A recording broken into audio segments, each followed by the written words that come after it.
زمین و زمان تمہارے لیے مکین و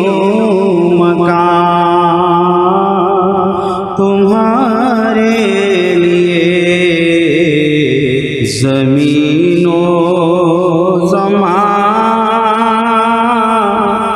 تمہارے زمین و زمان تمہارے لیے مکین و مکان تمہارے لیے زمین و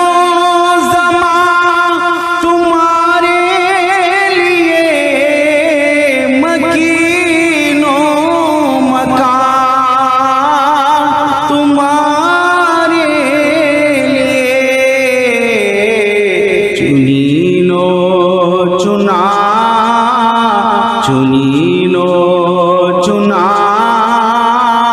تمہارے لیے بنے دو جہاں تمہارے لیے چنین و چنا تمہارے لیے بنے دو جہاں تمہارے لیے دہن میں زبان تمہارے لیے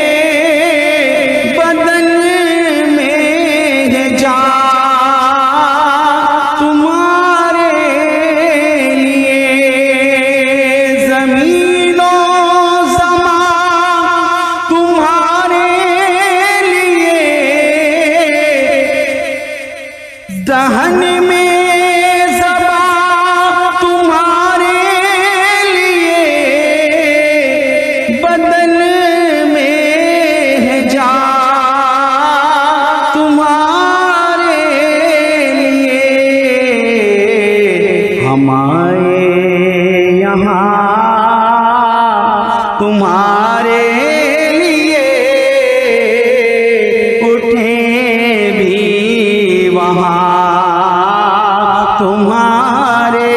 لیے ہمارے یہاں تمہارے لیے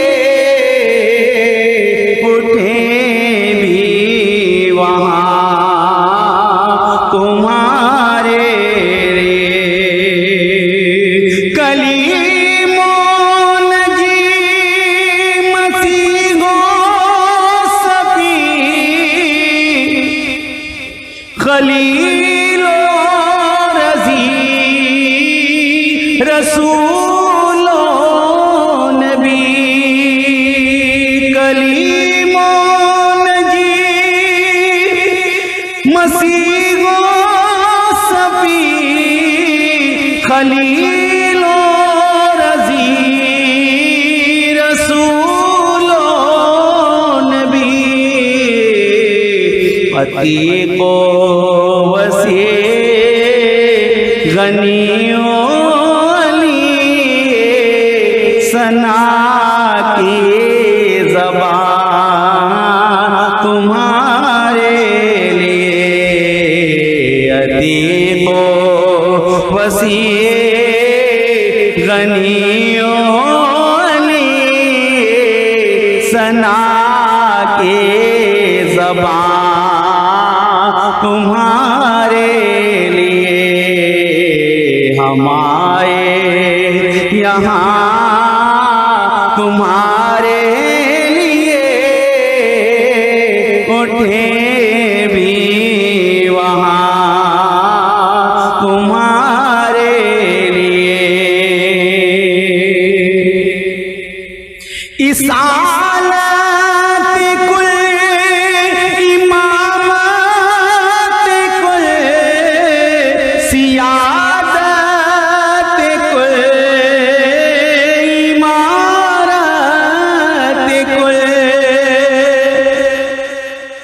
رسالت کل امامت کل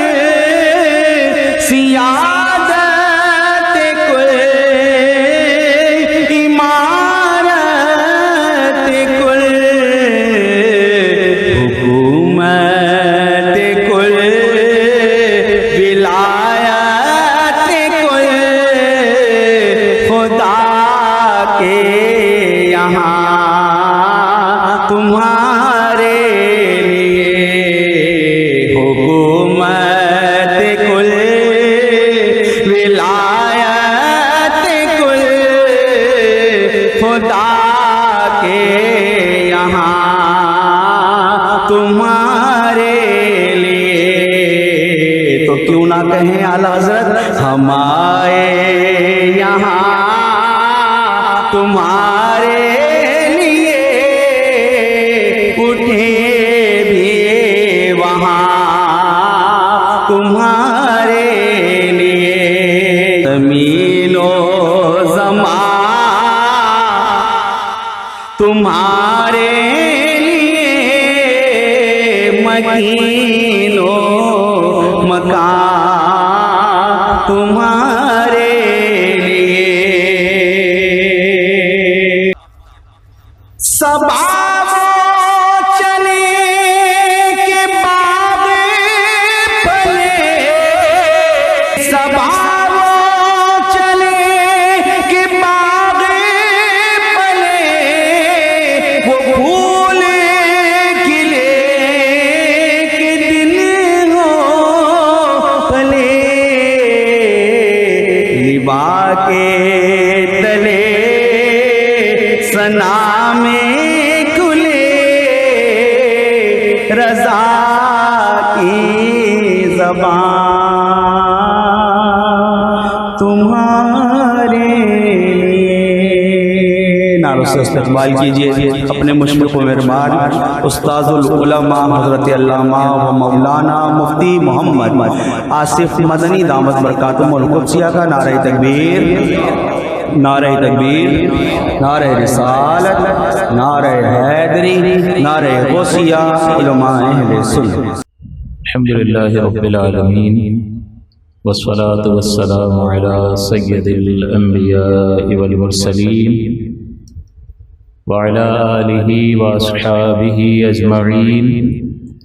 اما بعد فاعوذ باللہ من الشیطان الرجیم، بسم اللہ الرحمن الرحیم۔ قال اللہ تبارک وتعالی فی سورة الفاطر ومن الناس والدواب والأنعام مختلف ألوانه كذلك إنما يخشى الله من عباده العلماء إن الله عزيز غفور۔ صدق اللہ العلی العظیم وصدق رسولہ النبی الامین۔ گزشتہ درس میں آپ کی خدمت میں علم کی برکات اور اس کے فوائد کا ذکر کیا تھا کہ جو علم اللہ تعالیٰ نے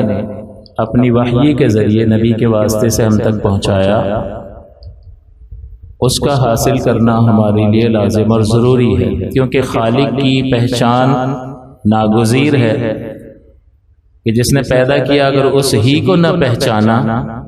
تو پھر کیا کر کے چلے گئے اس دنیا میں آ کر، پھر تو ضائع ہو گیا مقصد۔ اللہ نے اتنی مخلوق پیدا فرمائی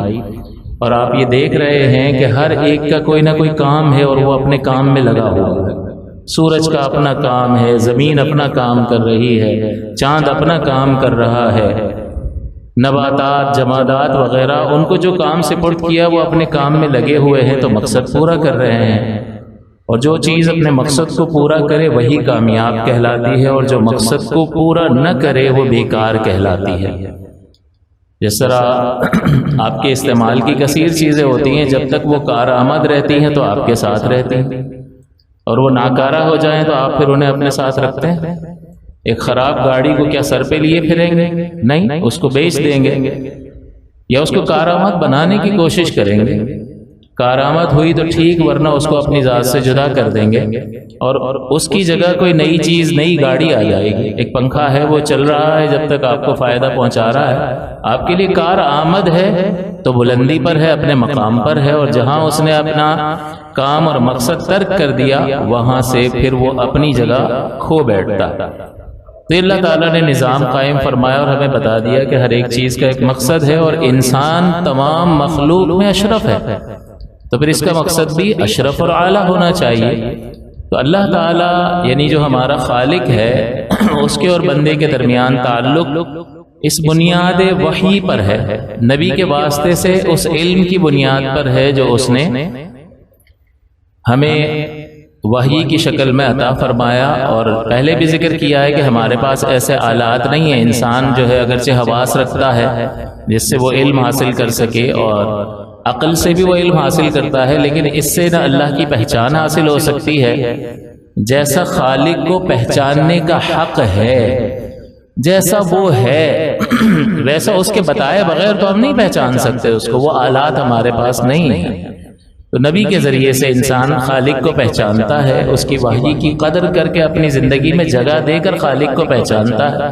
اور جب خالق کو پہچانے گا تو پھر آگے اس سے تعلق بنانے کی کوشش میں مصروف عمل ہوگا، اور جب یہ کام کر گزرے گا تو گویا کہ اس نے اپنے مقصد تخلیق کو پورا کیا، ورنہ بیکار ہے۔ اس لیے سمجھنے کی ضرورت ہے کہ اللہ نے اتنا جو نظام قائم فرمایا ہے وہ معاذ اللہ بیکار نہیں ہے۔ ہمیں اپنی کوتاہی پر نگاہ کرنی چاہیے۔ تھوڑی دیر کی زندگی ہے، ابھی ان رونقوں سے ہمیں اٹھا لیا جائے گا اور اندھیری قبر میں پہنچا دیا جائے گا، پھر یہاں کی بنیاد پر فیصلہ ہوگا کہ اپنا مقصد پورا کیا ہے تو وہاں راحت ہی راحت ہے، اللہ کی رضا ہے، اور اگر مقصد میں ناکامی حاصل ہوئی ہے تو پھر ناکامی ہے۔ تو اس لیے غور کرنا چاہیے اور اس دنیا میں اتنا ہی دل لگائیں کہ جتنا آپ کی ضرورت ہے، باقی اصل خالق کی محبت غالب ہونی چاہیے، وہ چھا جائے ہمارے ذہنوں پر، غالب ہو جائے اور اس ہی کی فکر رہے۔ یہ اصل انسان کی تخلیق کا مقصد ہے۔ تو جب تک اس وحی کی قدر کر کے اس کو سیکھے گا نہیں، اس کو سمجھے گا نہیں، وہ اللہ کی پہچان حاصل نہیں کر سکتا۔ تو اس کا مطلب نبی کا واسطہ انتہائی ضروری ہے، اور نبی کا مقام اتنا بلند ہے کہ وہ خاص علم جو ہے انہی کے واسطے سے حاصل ہوتا ہے، اور ہمیں ڈائریکٹ وہ وحی ہم پر اترتی نہیں ہے۔ اور مزید یہ کہ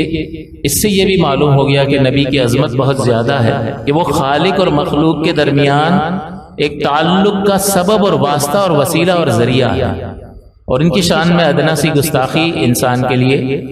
تمام تر نیکیوں کی تباہی کا باعث بن جاتی ہے۔ جیسا کہ سورہ حجرات میں فرمایا کہ اگر کسی نے آواز ان کی یا ایھا الذین آمنوا لا ترفعوا اصواتکم فوق صوت النبی، کہ اے ایمان والو اپنی آوازوں کو ان نبی کی آواز پر بلند نہ کرو، ولا تجہر لہ بالقول کجہر بعضکم بعضا، اور ان کو اس طرح سے نہ پکارو، نہ بلاؤ جیسے آپس میں ایک دوسرے کو نام لے کر بلاتے ہو، اے احمد، اے زید، اس طرح اے محمد کہہ کر ان کو نہ پکارو۔ اور اگر جس نے یہ بدتمیزی کی اور آواز بلند کر دی تو ان تحبط اعمالکم وانتم لا تشعرون، تمہارے اعمال سارے ضائع ہو جائیں گے اور تمہیں پتہ بھی نہیں چلے گا، شعور ہی حاصل نہیں ہوگا۔ تو بڑا مقام انبیاء کا ہے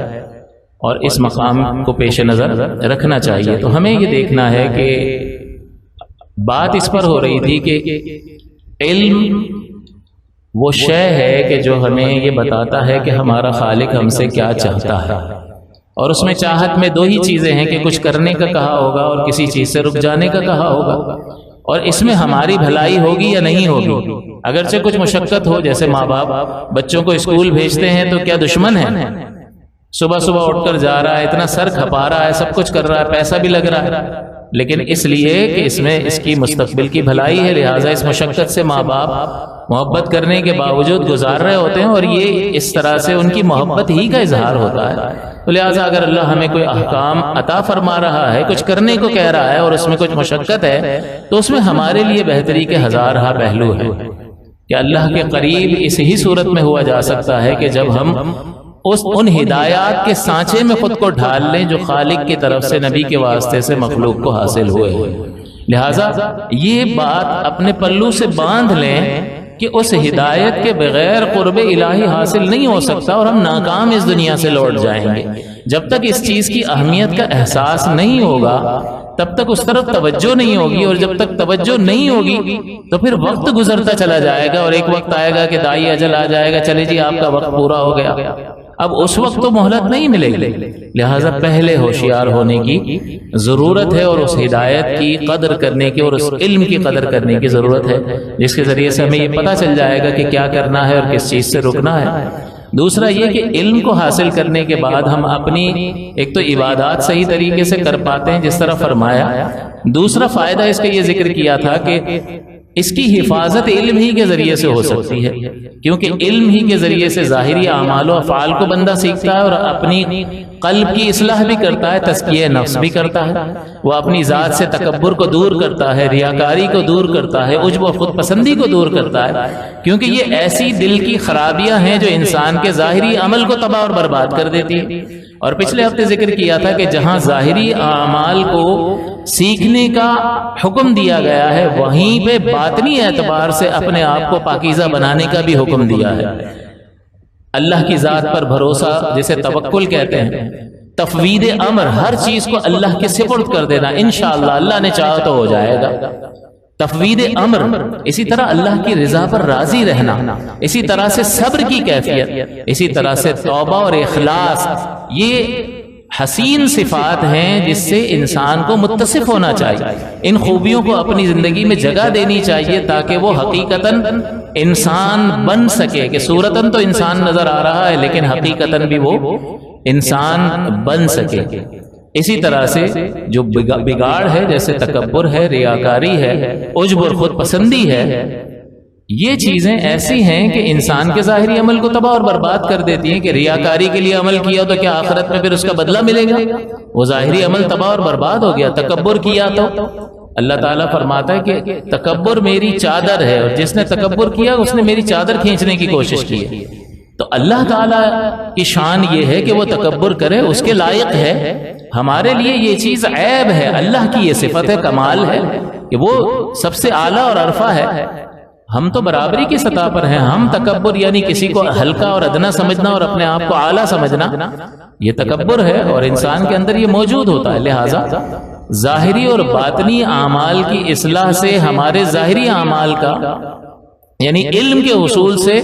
اعمال کرنے کی توفیق بھی ملتی ہے درست طریقے پر، اور پھر ان کی حفاظت کی توفیق بھی ملتی ہے کہ قبر میں صحیح سلامت ان اعمال کو انسان لے جا سکتا ہے۔ لہٰذا آپ اس روشنی میں یہ جان لیجئے کہ جہاں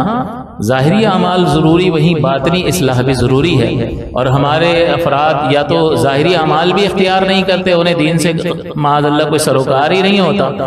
ایسا شیطان غالب آ گیا، یا تھوڑا بہت نماز وغیرہ پڑھ لیں گے، روزہ رکھ لیں گے اور اپنے آپ کو چیمپئن سمجھنے لگیں گے، اور یہ نہیں سمجھیں گے کہ یہ دل اگر صاف نہیں ہوگا تو وہ ظاہر کو تباہ کر دے گا۔ اور حسد میں نے آپ کو بتایا تھا کہ حسد اگر انسان کے دل میں ہے تو رحمت دو عالم صلی اللہ علیہ وسلم نے فرمایا کہ حسد نیکیوں کو اس طرح کھا جاتا ہے جس طرح آگ لکڑی کو کھا جاتی ہے۔ تو بھئی ظاہری نیکی کو یہ باطنی بگاڑ تباہ کر رہا ہے نا، تو اس کی اصلاح نہیں کریں گے، اس کے لیے کوشش نہیں کریں گے، بس چار چیزیں کر لی اور ہو گئے جی جنتی، ایسے نہیں ہوگا۔ ہمیں اپنی اصلاح کرنا ضروری ہے۔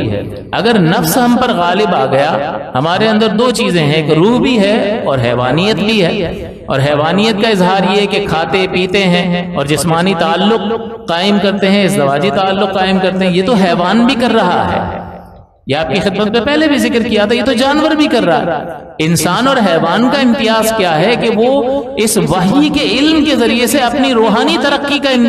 سامان کرتا ہے اور ظاہر و باطن کے اعتبار سے اپنے آپ کو پاک اور ستھرا کر لیتا ہے، تب وہ حیوان سے علیحدہ نظر آتا ہے، ورنہ شکلاً صورتاً تو انسان ہے لیکن حقیقتاً انسان نہیں ہے۔ اگر انسان کو اس کی صفات اور اوصاف اور کمالات کی بنیاد پر اگر شکل دی جائے تو اب یہ دیکھا جائے گا کہ اگر حیوانیت ہی حیوانیت غالب ہے اس پر، جو جی میں آتا ہے وہی کرتا دکھائی دیتا ہے، اور اس طرز عمل پر اگر اس کو شکل و صورت دی جائے تو پھر کوئی انسان کتے کی شکل میں نظر آئے گا، کوئی سور کی شکل میں نظر آئے گا، کوئی بلی کی شکل میں نظر آئے گا، کوئی سانپ کی، کوئی چوہے کی شکل میں۔ کیونکہ کس بنیاد پر اس کو یہ شکل دی جا رہی ہے؟ حیوانیت کی شکل پر، کہ حیوانیت غالب ہے، جو حیوان کر رہا وہ یہی کر رہا ہے، اس نے کوئی روحانی ترقی کا اہتمام تو نہیں کیا۔ تو اگر اس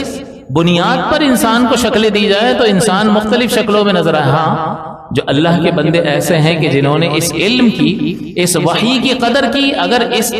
روحانیت کو غلبہ عطا کر دیا اس نے، تو پھر وہ مرتبے میں فرشتوں سے بھی آگے نکل جاتا۔ تو دو قوتیں ہیں، ایک قوت اس کو بھلائی کی طرف کھینچ رہی ہے اور دوسری قوت اس کو برائی کی طرف کھینچ رہی ہے، اور اس کی آزمائش یہی ہے کہ یہ کس طرف توجہ کرتا ہے۔ لہٰذا ہمیں یہ دیکھنا ہوگا، سمجھنا ہوگا، یہ غفلت اچھی نہیں ہے کہ یہاں دنیا میں آئے ہیں، اللہ نے اتنا اہتمام فرمایا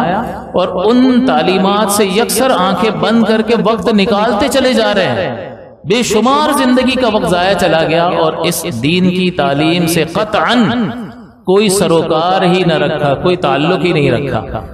اور بڑے چیمپئن بنیں گے نا، میں کاروباری لوگوں میں رہتا ہوں تو مجھے معلوم ہے کہ ذرا سی انگریزی آ جائے گی، کاروبار سمجھیں گے، انٹرنیشنل بزنس کو سمجھ رہے ہوں گے، تو ان جیسا عقل مند کو ہے ہی نہیں۔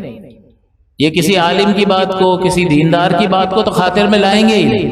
اس طرح کے لوگ جو ہے ان کے لیے ہدایت کی طرف مائل ہونا بڑا مشکل ہوتا ہے۔ بعض ایسے ہوتے ہیں ہمارے افراد کے جو علماء کی قدر کرتے ہیں، اس علم کی قدر کرتے ہیں، لیکن نفس و شیطان غالب ہوتا ہے تو کبھی نیکی کر لیں گے، کبھی نہیں کریں گے۔ تو ان دونوں میں یہ چیز تو مشترک ہوتی ہے کہ بس اللہ تعالیٰ غفور الرحیم ہے، معاف کر دے گا، جو جی میں آئے کرتے چلے جاؤ۔ تو پھر اس کا کیا مطلب ہے کہ یہ نبی بھیجنا، اتنا نظام قائم کرنا، یہ علم اتارنا، معاذ اللہ اس کا کوئی فائدہ نہیں تھا۔ اس لیے ہمیں غور کرنا چاہیے کہ ہم کیا کر رہے ہیں۔ اللہ تعالیٰ کا یہ حکم کہ علم حاصل کرو، اس کا فائدہ میں نے آپ کی خدمت میں ذکر کر دیا کہ عبادات درست طریقے سے ہوں گی، پھر باطنی بگاڑ دور ہو جائے گا، اور یہ باطنی بگاڑ آپ کے ظاہری اعمال کی حفاظت کا ضامن بن جائے گا، اور آپ قبر میں ان اعمال کو صحیح سلامت لے جانے میں کامیاب ہو جائیں گے۔ یہ فائدہ ذکر کیا تھا، اور ایک اور یہ بھی فائدہ ذکر کیا تھا کہ علم اللہ کا خوف پیدا کرتا۔ چنانچہ یہ سورہ فاطر کی آیت میں نے تلاوت کی، اس میں اللہ تعالیٰ فرماتا وَمِنَ النَّاسِ وَالدَّوَابِّ وَالْأَنْعَامِ مُخْتَلِفٌ أَلْوَانُهُ كَذَلِكَ، کہ انسانوں میں اور جانوروں میں اور چوپایوں میں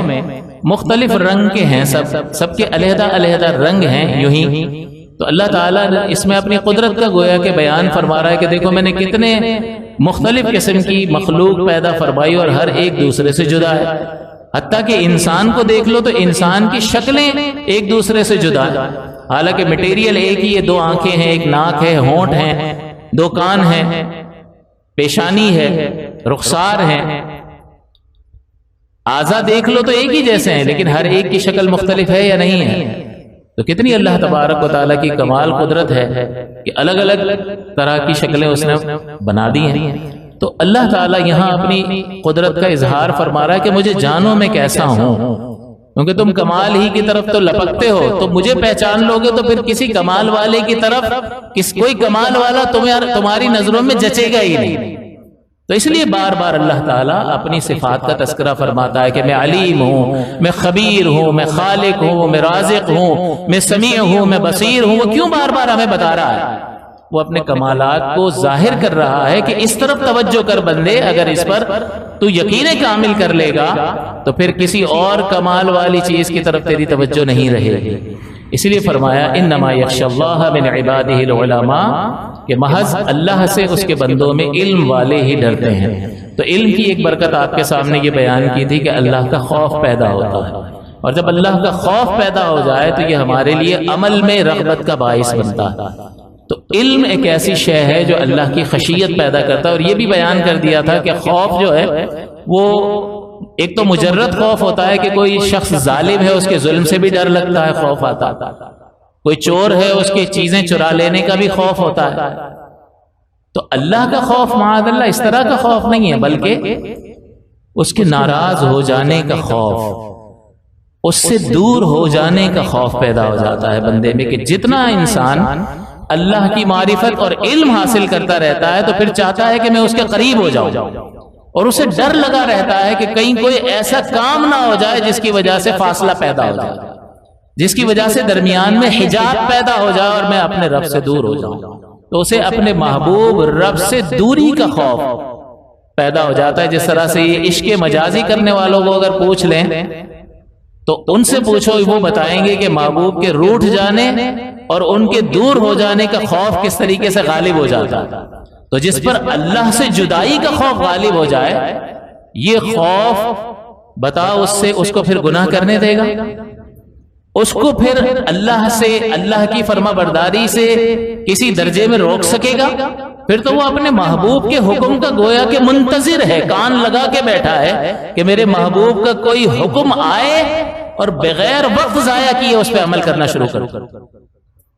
تو علم ایک ایسی شے ہے کہ جو اس طرح کا خوف پیدا کرتی ہے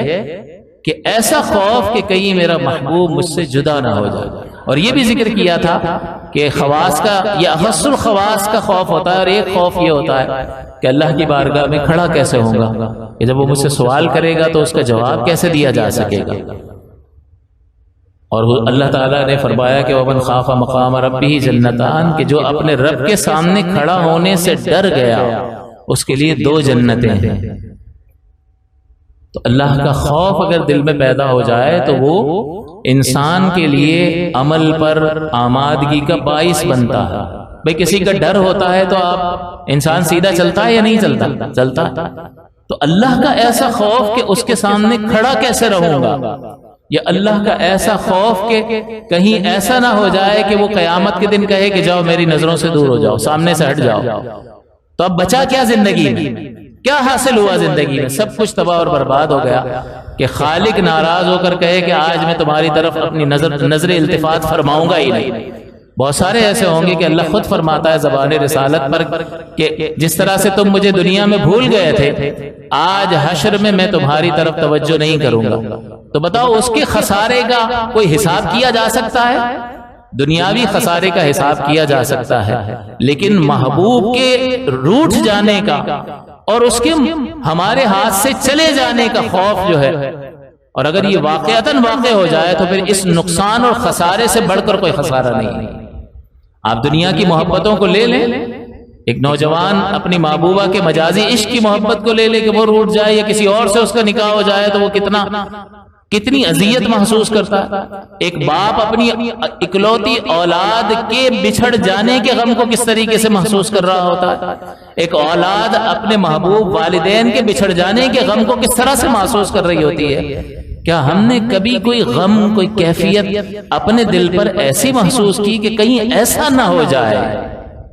کہ ہمارا رب ہمارے ہاتھوں سے جاتا رہے؟ یعنی ہاتھوں سے جانے کا مطلب یہ ہے کہ وہ ہم سے اس طرح ناراض ہو جائے کہ اپنی نظر رحمت میدان محشر میں ہماری طرف نہ فرمائے کہ میرے بندے تجھے عدم سے وجود دیا، اتنے کمالات، اتنے اوصاف، اتنی کرم نوازیاں ہر لمحے میری تجھ پر زندگی بھر ہوتی رہی، لیکن تو نے یکسر میری طرف کوئی توجہ نہ کی، اور میری بھیجی ہوئی ہدایت کی طرف تو نے ذرہ برابر بھی قدم نہیں بڑھایا. تو میں نے آپ کی خدمت میں ذکر کیا تھا کہ وہ قریب ضرور ہے لیکن وہ عزیز ہے، وہ عزت والا ہے. تم ایک قدم بڑھاؤ گے تو اس کی رحمت تمہاری طرف متوجہ ہوگی، ورنہ وہ عزت والا ہے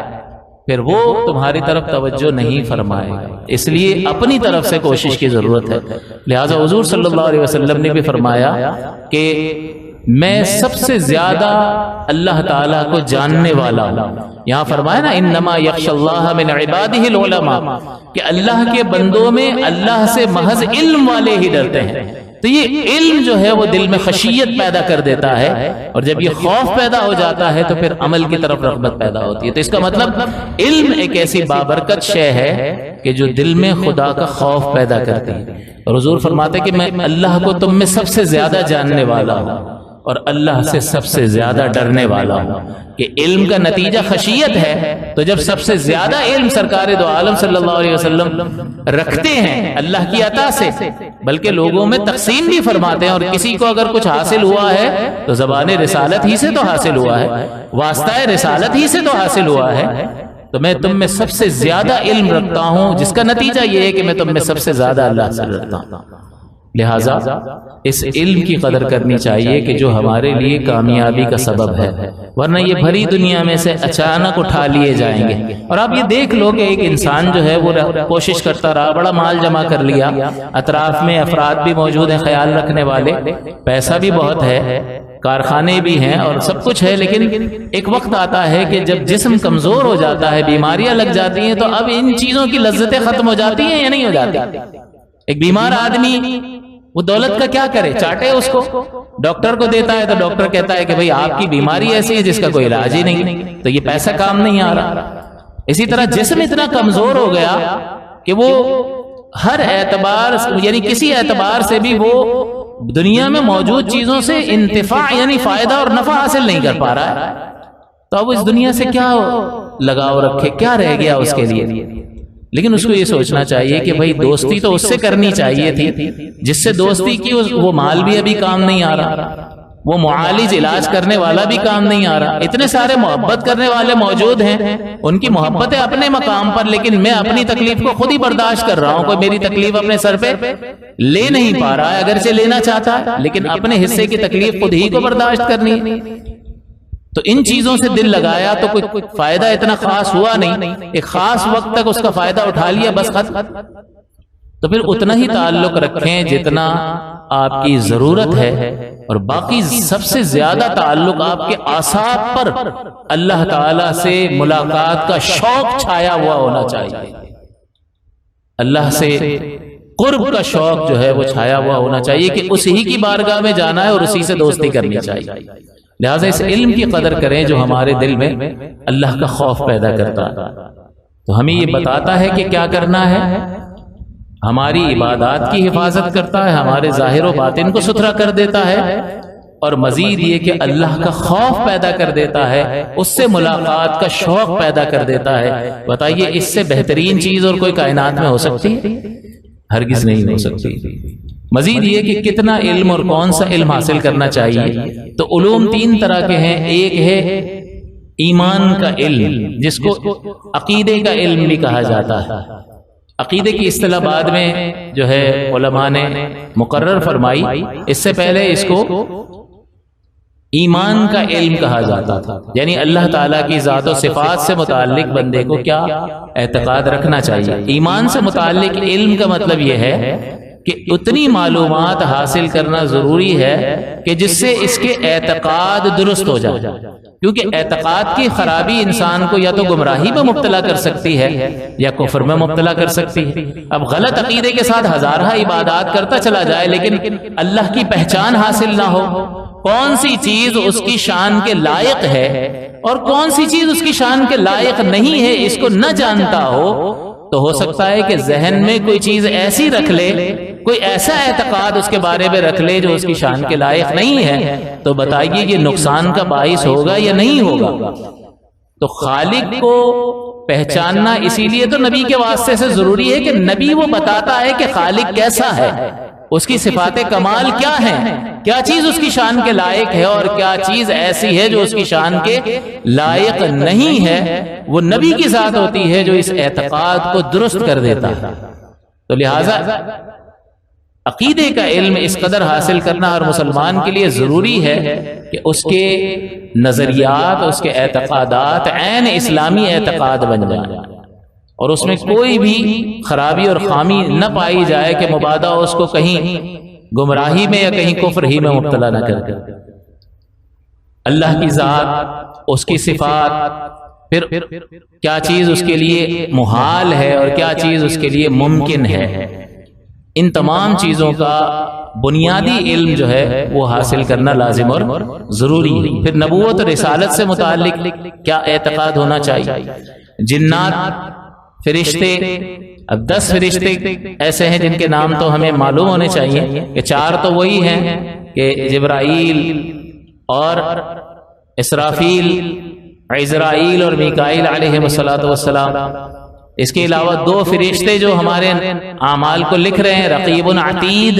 یہ ہمارے ساتھ ہیں اور ہمارے اعمال کو لکھ رہے ہیں۔ اسی طرح منکر اور نکیر، یہ قبر میں ہمارے جو ہے وہ ہم سے سوالات کریں گے۔ اسی طرح مالک جو جہنم پر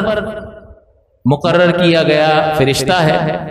اور رضوان جو جنت پر مقرر شدہ فرشتہ ہے. تو یہ 10 فرشتوں کے تو ہمیں نام بتا دیے گئے. باقی فرشتوں کے بارے میں کیا اعتقاد رکھنا چاہیے، وہ نوری مخلوق ہے، نہ ان میں مذکر ہے نہ مؤنث ہے.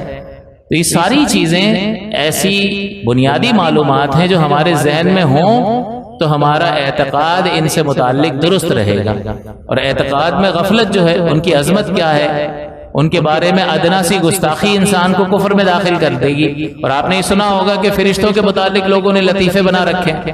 تو یہ اسی لیے ہے کہ عقیدے کا بنیادی علم ہی حاصل نہیں کیا، اور ان کی حقیقت اور ان کی عظمت اللہ کی بارگاہ میں کیا ہے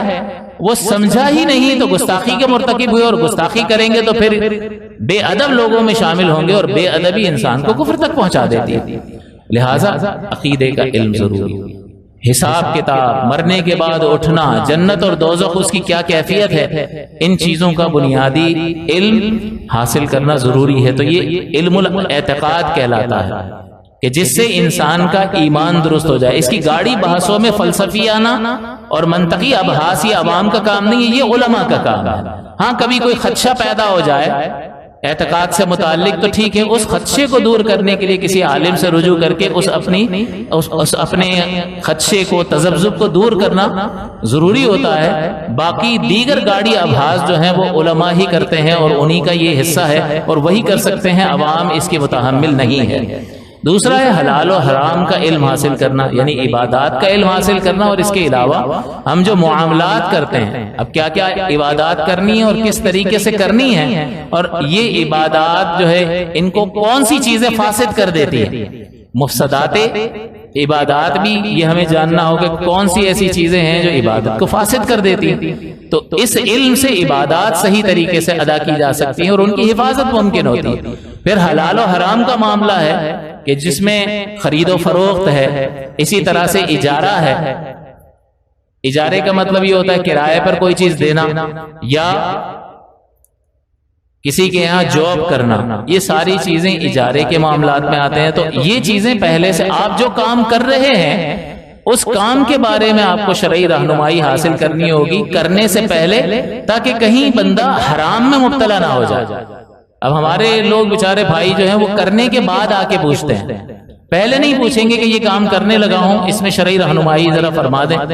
تو میں اس کے مطابق اپنے آپ کو کر لوں، تاکہ رزق حلال کا حصول ممکن ہو سکے اور حرام کی آمیزش نہ ہو، ناجائز کی آمیزش نہ ہو، کسب خبیث کی آمیزش میرے رزق میں نہ ہو جائے.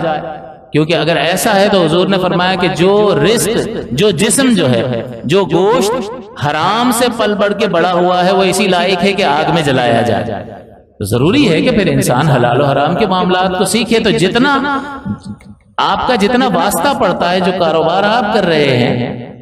اس کاروبار سے متعلق شراکت کر رہے ہیں جس میں 2 بندوں کا پیسہ ہے تو یہ شراکت کہلاتا ہے. تو شراکت کے مسائل سیکھنے ہوں گے. متعاربت کر رہے ہیں یعنی ایک کا پیسہ ہے دوسرے کی محنت ہے تو اس کے مسائل سیکھنے ہوں گے کہ بھئی اس میں کسی پر ظلم نہ ہو جائے، حق سے تجاوز نہ ہو جائے. ہر آدمی چیمپئن ہے اور اپنے حق کی تو بات کر رہا ہوتا ہے اور اپنے طور پر اپنے ذہن سے بہت ساری چیزیں اپنی فیور کی نکال لے گا، لیکن اس میں وہ دوسرے کو نقصان پہنچا رہا ہے. اور یہ جاننا ضروری ہے کہ وہ اپنی اس سوچ اور فکر میں حق پر ہے بھی یا نہیں ہے، شریعت کیا کہہ رہی ہے، دین کیا کہہ رہا ہے. تو جب تک یہ سیکھیں گے نہیں تو دوسرے کا حق غصب کرنے والے ہو جائیں گے، اور دوسرے کا حق غصب کریں گے تو قیامت کے دن اس کا حساب دینا ہوگا. اور یہ رزق کیسا ہے، سودا کر لیں گے، سامنے والے نے، میں نے کہا یہ چیز میں نے آپ کو 100 روپے میں بیچی، آپ نے کہا میں نے لی، اب یہ عقد منعقد ہو گیا، سودا ہو گیا. اب اگر کوئی چیز اس میں عیب وغیرہ نہیں ہے تو ایک یک طرفہ سودا کینسل نہیں ہو سکتا. ہاں رضامندی سے سودا کینسل ہو سکتا ہے، اس کو اقالہ کہتے ہیں کہ چلو بھائی ٹھیک ہے آپ نہیں لینا چاہتے کوئی بات نہیں، ختم کر دیا سودا. باہمی رضامندی سے تو ہو سکتا ہے، لیکن میں دیکھوں کہ یار میں نے مہنگا لے لیا ہے اور اب میں پیچھے ہٹ جاؤں، بیانہ تو کچھ دیا ہی نہیں، ابھی تو زبان سے کہنے سے ہی عقد منعقد ہو گیا. اگر اب آپ پیچھے ہٹیں گے تو یہ ناجائز ہے اور گناہ ہے، دوسرے کے حق میں تصرف ہے. تو ہم بہت سارے موقعوں پر یہ کام کر رہے ہوتے ہیں اور یار کیا ہوا تو نہیں پسند آیا. بھائی نہیں پسند آیا کیا مطلب، پہلے آپ کیا کر رہے تھے؟ وہ خیار رویت ایک چیز ہوتی ہے کہ دیکھنے کا خیار، خیار عیب، یہ ساری چیزیں ان معاملات کے سیکھنے سے متعلق لہٰذا بنیادی بات یہ ہے کہ جو کاروبار، جو رزق حلال کے حصول کی کوشش آپ کر رہے ہیں، اس میں شرعی رہنمائی آپ کو حاصل کرنی چاہیے تاکہ رزق حلال ہی ہمیں حاصل ہو، کہیں شک اور شبے والا لقمہ جو ہے وہ ہمارے رزق میں شامل نہ ہو جائے۔ رحمت دو عالم صلی اللہ علیہ وسلم نے فرمایا کہ ایک شخص جو ہے اس حال میں اللہ تعالیٰ کی بارگاہ میں ہاتھ بلند کرتا ہے کہ اس کے کپڑے میلے کچیلے ہیں، جسم جو ہے وہ گرد آلود ہے، یعنی حضور نے ایسی حالت بیان کی اس شخص کی کہ جو قابل رحم ہے، اور وہ یوں ہاتھ بلند کر کے یا رب یا رب یا رب پکارتا ہے، لیکن حضور نے فرمایا کہ اس کی پکار اللہ کیوں سنے، کیسے اس کی دعا کو قبول کرے کہ اس کا لباس حرام کا ہے اور اس کے پیٹ میں جو لقمہ ہے وہ بھی حرام کا ہے۔ تو چاہے پھر کیسی ہی حالت اس کی ہو، پھٹے ہوئے کپڑے ہیں، گرد اور غبار سے آلودہ جسم ہے، قابل رحم حالت ہے، لیکن چونکہ لباس بھی حرام کا ہے اور پیٹ میں بھی حرام کا لقمہ ہے، لہٰذا اللہ تعالیٰ اس کی پکار کو قبول نہیں کرتا، اس کی دعا کو قبول نہیں کرتا۔ تو ہم اکثر شکایت کرتے ہوئے دکھائی دیتے ہیں کہ ہماری دعائیں قبول نہیں ہوتی ہیں، تو ذرا غور کرنا چاہیے کہ جو معاملات کر رہے ہیں اس میں شریعت کو کسی مقام پر ہم نے کوئی اہمیت دے کر شرعی اعتبار سے کوئی معاملہ کیا ہو، کہیں کسی کا حق تو غصب نہیں کیا، ناجائز عمل تو نہیں کیا، وہ تو ہم جانتے ہیں تو ہمیں پتہ چلتا اچھا اس کا بھی خیال رکھنا تھا،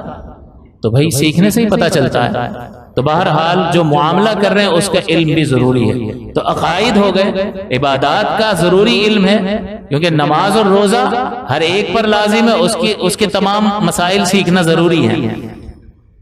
زکوٰۃ، قربانی اور حج جس پر لازم ہے اس کے لیے سیکھنا ضروری ہے، جس پر لازم ہے لازم نہیں ہے اس پر سیکھنا ضروری نہیں ہے، اس پر فقط اتنا سیکھنا ضروری ہے کہ کتنا مال ہو اور کیا شرائط پائی جائیں کہ زکوٰۃ فرض ہو جائے، بس اتنا سیکھنا ضروری ہے، آگے ڈیٹیل اس کو سیکھنا ضروری نہیں ہے، تاکہ وہ دیکھ سکے کہ بھئی وہ یہ شرائط میرے اندر پائی گئی ہیں، لہٰذا مجھے اب اس علم کو حاصل کرنا ضروری ہے۔ تو عبادات کا علم، جو عبادت آپ پر لازم ہے اس کا علم ضروری ہے، جو لازم نہیں ہے اس کا علم ضروری نہیں ہے، ہاں سیکھیں گے تو باعث اجر و ثواب ہے۔ اسی طرح معاملات کا علم پتھرا ہو سکے، اللہ کی رضا پر راضی رہنا کیسے آئے گا، اللہ کی ذات پر توکل کیسے پیدا ہوگا، بھروسہ کہتے کس کو ہے، توکل کس چیز کا نام ہے، کب یہ چیز میرے اندر پیدا ہو جائے تو میں یہ کہلاؤں کہ میں متوکل ہوں، توکل کرنے والا ہوں۔ ہر ایک کہے گا میں تو اللہ پہ بہت بھروسہ کرتا ہوں، لیکن حقیقتاً اس کا علم حاصل کریں اور پھر چیک کیا جائے کہ جو چیزیں آپ میں توکل کے لیے ضروری ہیں وہ پائی جا رہی ہیں تو آپ متوکل کہلائیں گے، ورنہ ہزار آپ دعوے کرتے رہیں کہ میں تو اللہ پہ بہت بھروسہ کرتا ہوں۔ علم کے بعد دعویٰ درست ہوگا کہ وہ آپ کا بھروسہ وہ علم سے بالکل مطابق ہو جائے، تب کہا جائے گا۔ اور یہ توکل کیسے حاصل ہوگا، اس کا علم حاصل کریں گے تو توکل حاصل ہوگا، اور اگر توکل حاصل نہیں ہوگا تو بے صبری پیدا ہوگی۔ تو توکل اگر نہیں حاصل ہوا، بے صبری پیدا ہوگی، بے صبری پیدا ہوگی تو انسان کفر میں بھی مبتلا ہو سکتا ہے، اللہ کی شان میں گستاخی بھی کر سکتا ہے، ہمارا ہی گھر مل گیا معاذ اللہ۔ آپ نے سنے ہوں کرتے ہوئے تسلیم کرنا،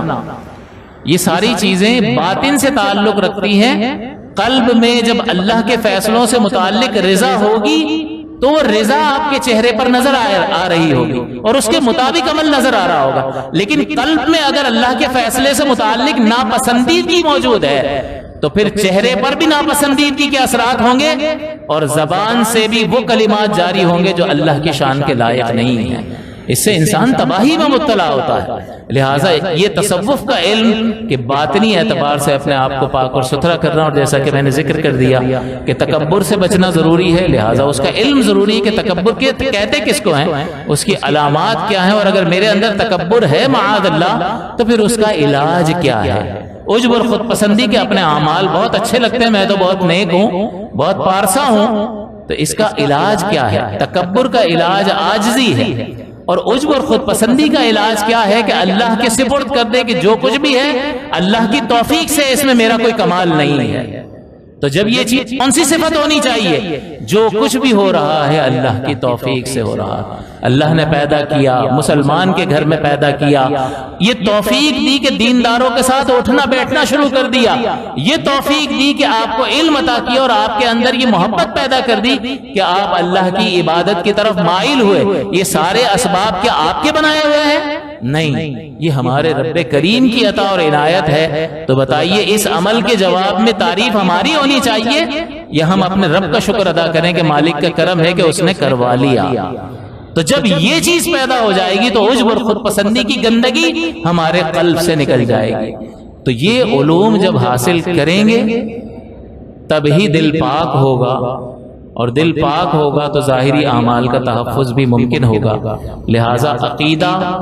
عبادات، معاملات اور یہ باطنی اعتبار سے اپنے دل کی پاکیزگی کے لیے کہ جو صفات پسندیدہ ہیں اپنے دل کو ان صفات سے آراستہ کرنا ہے، اور جو گندی صفات ہیں اپنے قلب اربہ روپیہ آپ کے پاس موجود ہو، بہت پوری دنیا کا اقتدار ہو، یہ قلب کی پاکیزگی جو آپ کو سکون عطا کرے گی دنیا کی کوئی نعمت عطا نہیں کر سکتی ہے۔ اس پر آپ کو یقین ہونا چاہیے۔ لہٰذا اس قدر اہم ترین چیز کی اہمیت کو سمجھتے ہوئے اپنی ذات کو، اپنے آپ کو اس علم سے جوڑنا چاہیے جو اللہ کے پیارے حبیب اس کریم رب کی طرف سے ہم تک لے کر آئے، اور ضروری علم کو عقیدے کا علم، عبادات کا علم، معاملات کا علم اور اصلاح قلب کا علم، ان چیزوں کی اصلاح کے لیے ہمیں کوشش کرنی چاہیے۔ انشاءاللہ اگلے دروس میں ایک کے بعد ایک چیز کو وضاحت کے ساتھ ذکر کیا جائے گا۔ اللہ تعالیٰ سے دعا ہے کہ اللہ تعالیٰ مجھے بھی ان تمام چیزوں کو حاصل کرنے کی توفیق عطا فرمائے